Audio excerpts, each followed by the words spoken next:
.01 motivation में आप सभी का स्वागत है।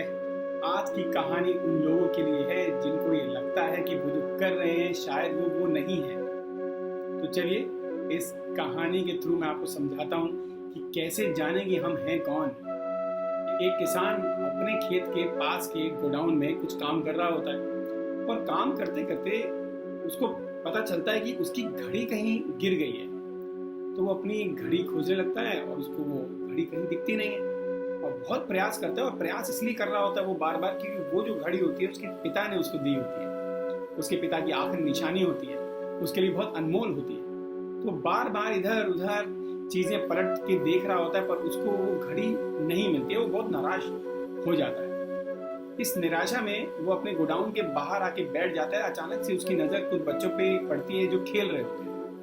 तो उसे दिमाग में आता है कि बच्चे बड़े ही चालाक चतुर होते हैं, इनकी आंखें बड़ी तेज होती हैं, इनको बोलता हूँ। तो वो उन बच्चों को अपने पास बुलाता है और उनको कहता है कि अगर तुमने मेरी घड़ी ढूंढ के दे दी तो मैं तुम्हें इनाम दूंगा।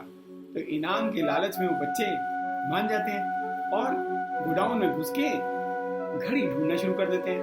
अब गोडाउन का सामान कभी इधर से उधर, उधर से इधर पटकने लगते हैं पर उनको घड़ी कहीं नहीं मिलती। वो भी धीरे धीरे निराश हो रहे होते हैं कि घड़ी कहाँ गई, और गई तो गई कहाँ। इसी आपाधापी के अंदर शाम हो जाती है, बच्चों का घर जाने का समय होता है। बच्चे बाहर आते हैं, अपना लंबा सा मुंह लटकाए और हाथ जोड़ के माफी मांगते हैं कि किसान भैया आपका काम हम नहीं कर पाए, बहुत बहुत माफी मांगते हैं। किसान भी उनके हाथ जोड़ देता है पर किसान को भी बहुत बुरा लग रहा होता है कि बच्चे भी उसकी घड़ी नहीं ढूंढ पाए और उसकी घड़ी उसके लिए बहुत बेशकीमती थी।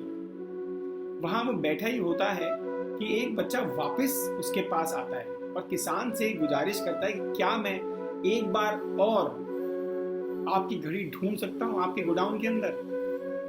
तो किसान कहता है हाँ ढूंढ सकते हो, पर अब तो तुम अकेले हो, जब तुम्हारे साथी थे तब भी हम नहीं ढूंढ पाए, अब तुम अकेले कैसे ढूंढोगे। तो लड़का कहता है कि आप मुझे एक बार और मौका दे दो।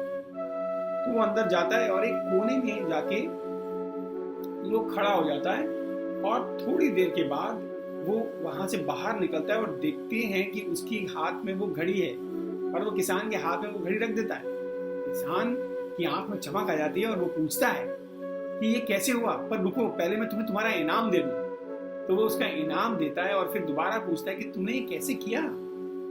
तो उस लड़के ने बोला कि मैं अंदर गया और शांति से खड़ा हो गया और मैंने पूरा कंसंट्रेशन किया कि मैं उस घड़ी की आवाज जो टिक टिक टिक टिक होती है उसको मैं सुन लूं। और जब मैं एकांत में था तो मुझे वो आवाज सुनाई दी और मैं उस आवाज की तरफ बढ़ गया और मुझे ये घड़ी मिल गई। तो दोस्तों, अगर मैं आपको वो घड़ी समझूं और उस गोडाउन में जो सामान पड़ा है वो दुनिया, तो आप उस दुनिया की भेड़ चाल में कहीं गुम हो गए। जब तक आप अपनी घड़ी की टिक टिक नहीं सुनेंगे तो जिंदगी के अंत में हमेशा पछताएंगे कि जो आप थे वो तो आपने किया ही नहीं।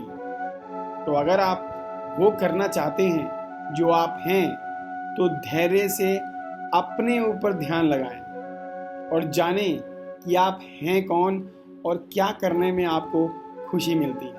अगर आपको ये कहानी पसंद आई है तो लाइक कीजिए, शेयर कीजिए, सब्सक्राइब कीजिए। धन्यवाद। आपका दिन शुभ रहे।